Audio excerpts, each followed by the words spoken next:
Nagkagulo nga itong si Doc Carlos at itong si RJ sa bahay ni Lynette. Mga akala kasi ni Doc RJ ay ito nga si Doc Carlos ang nagsabi dito kay Moira.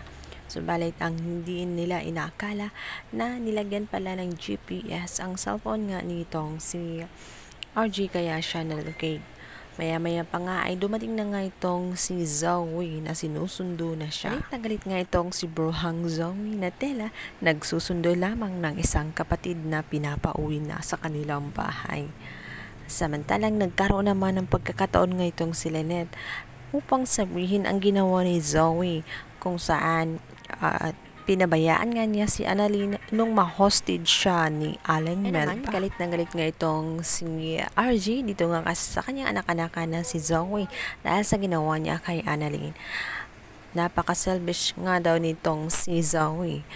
Ngunit sinabi naman ni Zoe na concerned naman daw talaga siya sa kanyang kapatid, subalit pinipigilan daw siya ng kanyang mami nung tawagan niya itong si Annalyn at sinabing pabayaan na lang ito. Tungkot si RJ sa kanyang mga narinig dahil bakit nagawa daw ni Zoe yun ay kapatid niya yun at hindi maganda na pabayaan lang niya at makinig siya sa kanyang mami.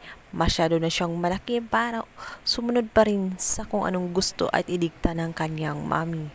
Kaya naman nasabi nga ni Doc RJ na hindi nga magandang impluensya sa kanya ang kanyang mami dahil imbis na turuan siya ng mabuti ay puro kasamaan ang naidudulot nito sa kanya.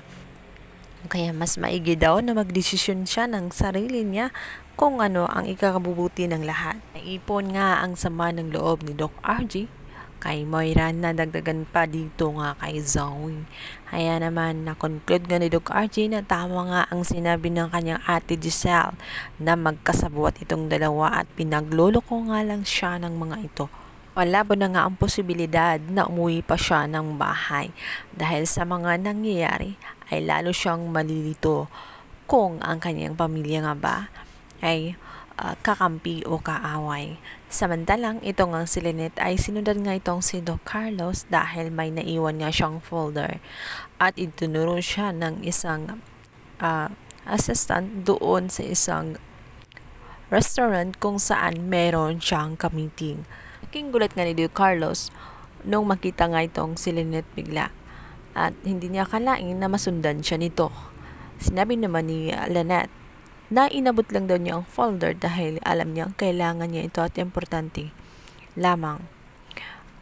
Maya-maya pa nga paglingon niya sa kaliwa ay nakita nga itong si Moira.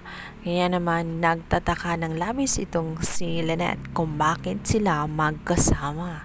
Ang kamalay-malay nga itong si Lynette na magkasabot ang mga ito at may nalalaman sila na hindi niya alam at mga sinungaling nga ang kanyang mga kaharap. Ano naman kayang palusot ang sasabihin ni Doc Carlos dito nga kay Lynette? Samantala, mabukbuking na nga kaya sila sa kanilang mga pinagagawa, sa kanilang mga lihim na matagal lang tinatago-tago. Ito na nga kaya ang dahilan na tuluyan na nga maghinala ng bongga itong si Lynette at magkaroon na nga siya ng initiative na imbestigahan nga itong si Doc Carlos. Lalo't napakalapit nga nito niya kay Zoe. Grabe niya ito kung protektahan. So ayun guys, pakabangan natin ang lalong umiinit na tagpo sa abot kamay na pangarap. So don't forget to like and subscribe my YouTube channel. Thank you so much. God bless everyone. Thank you.